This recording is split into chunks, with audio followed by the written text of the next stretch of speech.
Here's a clip from an interview I did with Travis's good friend Chris Hughes. He's telling a story about how creepy Jody's behavior was. Take a look. My wife, she's got a sixth sense about things, and she says, "Oh my gosh, she's out there."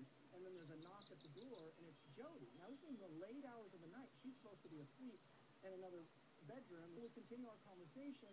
Maybe another 45 minutes to an hour goes by, and my wife gets this feeling again, and she goes, "She's out there again." So Travis jumps off the bed, jerks the door open, and there's Jody Arias with the most frightening, evil. I mean, I've never seen anything like it before.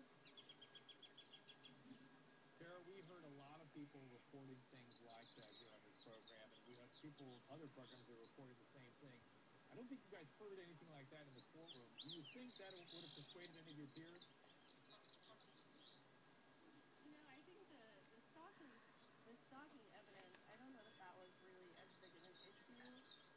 I think the four that voted for life, they did so because more of the abuse aspect of it than the stalking aspect of it. Diane, how about you?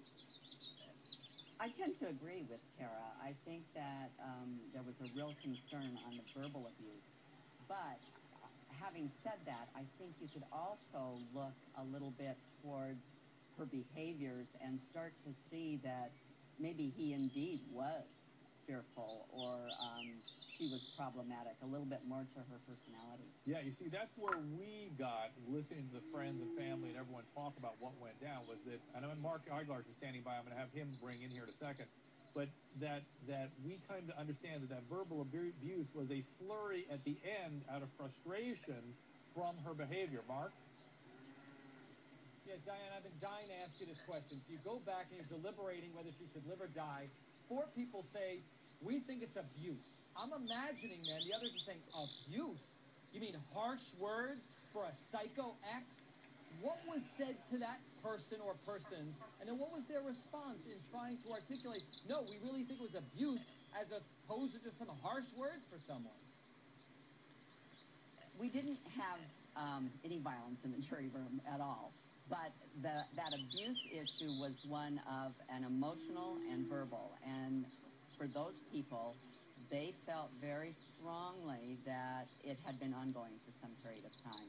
It was not something that I felt. And I said, even if it was just a short period of time, or it was a few text messages in a group of text messages, I don't think we've seen a full picture. But remember, it was their own personal decision. And Michelle, one of the things we didn't hear from on the stand was anybody testifying about psychopathy. Do you think that was a missed opportunity? People could have understood that goal-directed behavior she was involved in? I don't know. I think it's kind of a catch-22 because we also say those people are deficient. They're incapable of understanding right from wrong. They're incapable of feeling these proper emotions. So then are we kind of giving her a pass? I mean, can we convict her of a crime if she doesn't understand the difference between right and wrong, per se? So I don't know. I think that's a slippery slope. But I want to ask these lovely ladies something. We were frustrated watching all this stalking stuff and all this creepy behavior by Jody. We got to watch it. You guys didn't get to see it. But did it come across? Did her nastiness telegraph to you? Tara, you first. I think so. I mean, to me, I thought that there was enough proof between some of the witnesses who were briefly able to say something about Jody stalking Travis. And I do feel that even some of the text messages came across that, it is possible that he was fearful of Jody. Diane? I definitely feel that her demeanor and mannerisms came through, and that people felt that. Kind of going back onto that verbal abuse, remember that some of the other factors that they looked at were that her age and no criminal history, and those were important to them. So even though we or I saw it and Tara saw it, many times other people don't see those things. Let me show you. I'm going to show you guys now a tape of the police speaking to Jody's dad. Now, I know you didn't see any of the interrogation tapes, but you've seen some of the mother's tapes since the trial. You've not seen this particular tape of the dad, so let's listen to what he says. The only thing I don't have is why she can do this. I know, man. She was getting along with him so good.